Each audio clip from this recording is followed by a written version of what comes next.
Chapter 8 The Land of the Moors.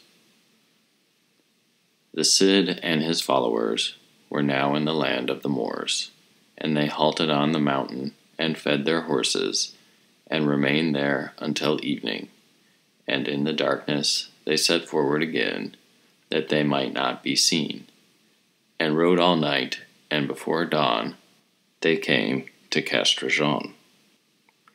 Then al-sayyid said to the Cid that he would take 200 horsemen and scour the country, and lay hands on whatever he could, without fear of Alfonso or the Moors.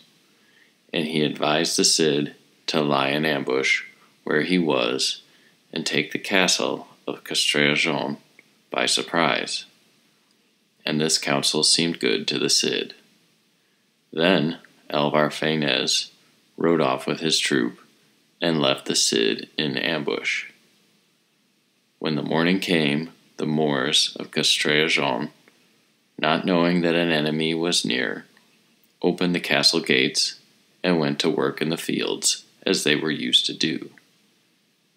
Then the Cid rose from ambush, and fell upon them, and took their flocks, and pursued them to the gates.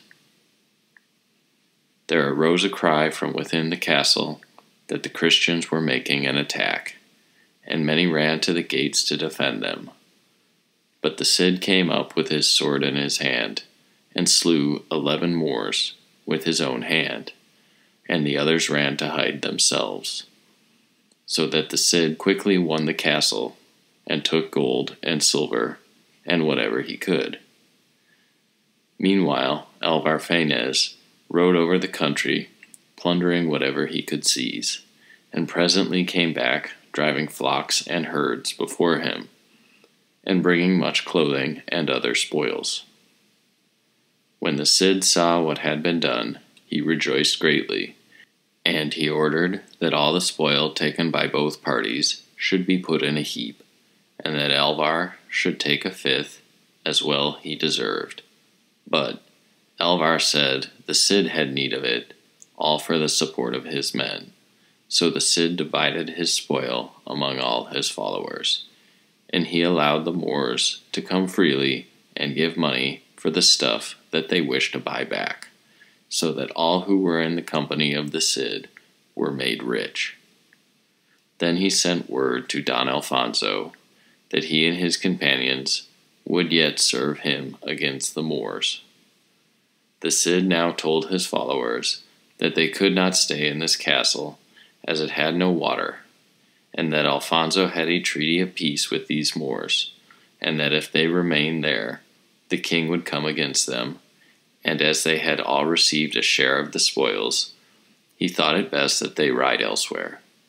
So on the next day they set forth again, restoring the castle to the Moors, who were grateful for this kindness. They rode all that day and the next, taking some spoils on the way, and then came to Alcosar, which the Cid wished to capture. There they pitched their tents upon a great hill near the river Salon. This was a strong place, with the mountain on one side and the river on the other, and he made his men dig a trench, so that they might not be surprised by day nor by night.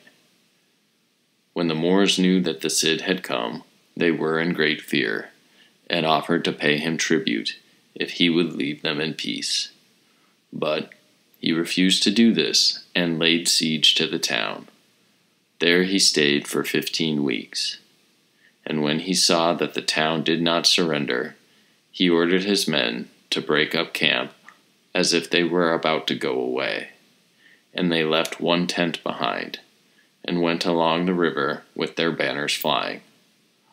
At this sight the Moors were greatly pleased, thinking that the Cid's bread and barley had failed, and that he had fled, leaving one of his tents. And the Moors said, "Let us follow them and take their spoil." So the Moors went out after the Cid, leaving the gates open, and shouting as they went. When the Cid saw them coming, he ordered his men to go faster, as if they were afraid, and he would not let them turn upon the Moors till they were far from the town.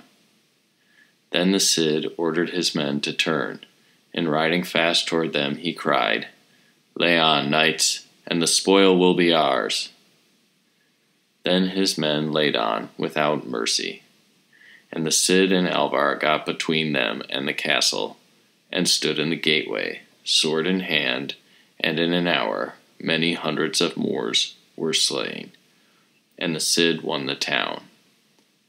And Pero Bermudez planted his banner on the highest point of the castle. Then the Cid cried to his men, "Hear me!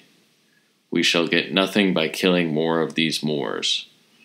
Let us capture them, and make them show us their treasures hid in their houses, and we will dwell here, and they shall serve us." Thus the Cid won Alcocer, and took up his abode in it. Then the Moors in other places sent word to the king of Valencia that the Cid had come and had taken Alcocer, and that if he were not stopped, he would take the whole country. When the king of Valencia, whose name was Alcamin, heard this, he was much troubled, and sent word to 2 Moorish kings, who were his vassals, to take 3,000 horsemen, and all the men they could gather, and to take the Cid alive, that he might punish him for coming into his land. These kings, named Fariz and Galv, then set out and came with a great host against Alcocer, and pitched their tents round the castle. And the Moors cut off the water supply, so that the Castilians would have sallied out and given battle, but this the Cid would not let them do. Thus they were besieged for 3 weeks, and when the 4th week began, the Cid called for Alvar and his company, and said, "You see that the Moors have cut off our water, and we have little bread. They increase in numbers every day, and we grow weak, and they are in their own country. They will not let us go out if we would.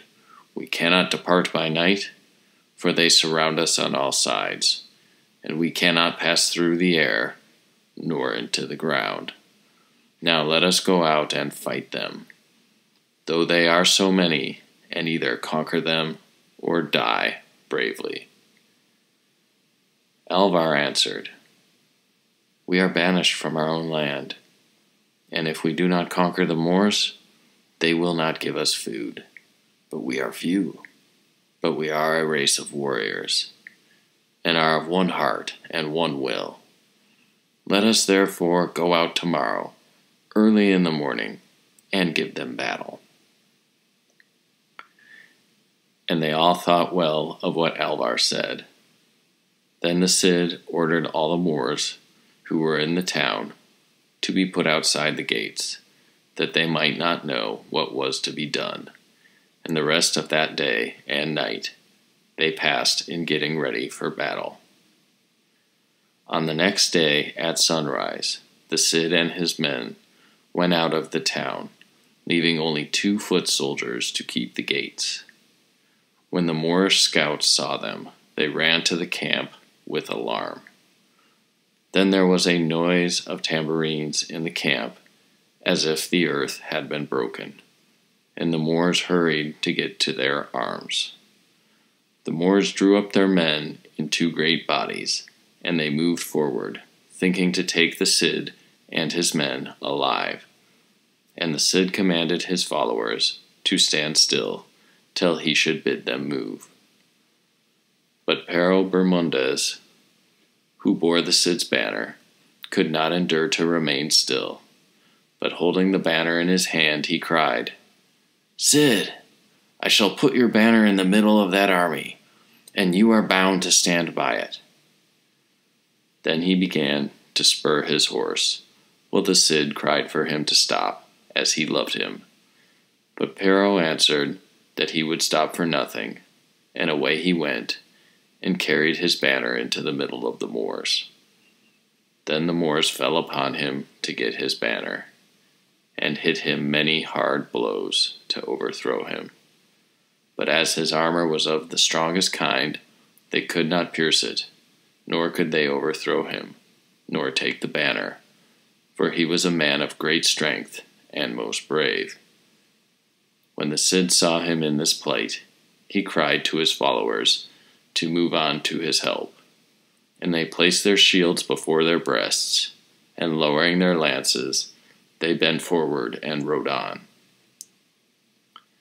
Each of the 300 lancers slew a Moor at the first charge. "Smite them, knights!" cried the Campeador. "I am the Cid of Bivar." Then began a terrific battle, in which many a shield was pierced, and many a corselet broken, and many a horse left without a rider. The Moors called on Mohammed, and the Christians on St. James, and the noise of the tambourines and the trumpets was so great that no man could hear his neighbor. The Cid and his company rescued Pero Bermudez, and they rode through the host of the Moors, slaying as they went, and rode back in like manner, slaying 1,300 men. Wherever the Cid went on his gilt saddle, the Moors made a path for him, for he smote them without mercy. The Moors killed the horse of Alvar Fanez, and his lance was broken, and he fought with his sword on foot. When the Cid saw him, he singled out a Moor, who rode a good horse, and cut him down, and gave the horse to Alvar, saying, "Mount, for you are my right hand." They fell upon the Moors once again, and these, having suffered great loss, began to give way. The Cid, seeing King Fariz, rode toward him, cutting down all in his path, and when he had come up to him, he struck at him 3 times. 2 of these blows missed their aim, but the third went through his cuirass, so that blood ran down his legs. Then Fariz, feeling himself sorely wounded, turned his horse and fled. Martin and Tonalines gave King Galv a blow on the head that scattered all the jewels from his helmet, and cut through it to the skin, and this king fled also. Seeing their kings retreating, the Moors began a general flight. The Christians pursued them as far as Calatayud, and Alvar slew 34 men in this pursuit, and his arm was all red, and the blood dropped from his elbow. As Alvar was returning, he said, "I am now well pleased, for tidings will go to Castile, how the Cid has won a battle against the Moors." The Cid also turned back, and the hood of his mail hung down upon his shoulders, but his sword was still in his hand, and he rejoiced when he found that of all his people only 15 had been killed. Then they gathered up the spoil, and found weapons of all kinds in abundance, and much wealth, besides 510 horses. The Cid divided the spoil fairly among all his men, and took the Moors who had been put out of the castle before the battle again into Alcocer, and gave them also a part of the booty, so that they were all well content. And all the vassals of the Cid rejoiced with him. The Cid offered to give Alvar whatever he would take of the Cid's 5th, for it was custom to allow the leader a 5th of all that was taken. But Alvar said he was content with his own portion. The Cid said then to Alvar, "I will send King Alfonso a present from my part of the spoils. You shall go to Castile, and take with you 30 horses, the best of those captured from the Moors, all saddled and bridled, and each having a sword hanging from the saddle bow. And you shall give them to the king for me, and kiss his hand for me, and tell him that we know how to make our way among the Moors. Take also this bag of gold and silver, and give it to the church of St. Mary at Burgos, and hang up there these banners of the Moorish kings, whom we have conquered. Go then to St. Pedro's, and salute my wife and my daughters, and tell them how I am, and that if I live, I will make them all rich women. Salute me for the abbot, and give him 50 marks of silver, and whatever money is left, give to my wife, and bid them all pray for me. We have now taken all the spoils in this region, and we will have to fight elsewhere. If, when you come back, we are not here, you will learn where we are. Alvar went his way to Castile, and found the king in Valladolid, and made ready to present to him the gifts of the Cid. When the king saw them, before Alvar could do his errand, Alfonso said, "Who sends me this goodly present?" And Alvar replied, "The Cid, the Campeador, sends it and kisses by me your hands." He then told him the wonderful story of their adventures, and added, "Of his 5th of the horses that were taken, the Cid has sent you these, as to his king, whose favor he desires." Then Alfonso answered, "It is soon for a banished man to ask a favor of his king, nor is it befitting for a king to be angry so short a time. Nevertheless, because the horses were won from the Moors, I will take them and rejoice that the Cid is faring so well. And I give you your pardon, Alvar, and give again to you all the lands which were yours, and you have my permission to go and come as you will. Of the Cid I shall say nothing now, except that all who wish to follow him may do so, and their persons and property will be safe." Then Alvar said, "May God grant you many happy years. Now I beg that you also grant that the property of those who are now in the company of the Cid may be safe." And the king gave orders, and that this should be as Alvar requested. Then Alvar kissed the king's hand and said, "You have done this much now, and you will do the rest hereafter," meaning that he would later pardon the Cid.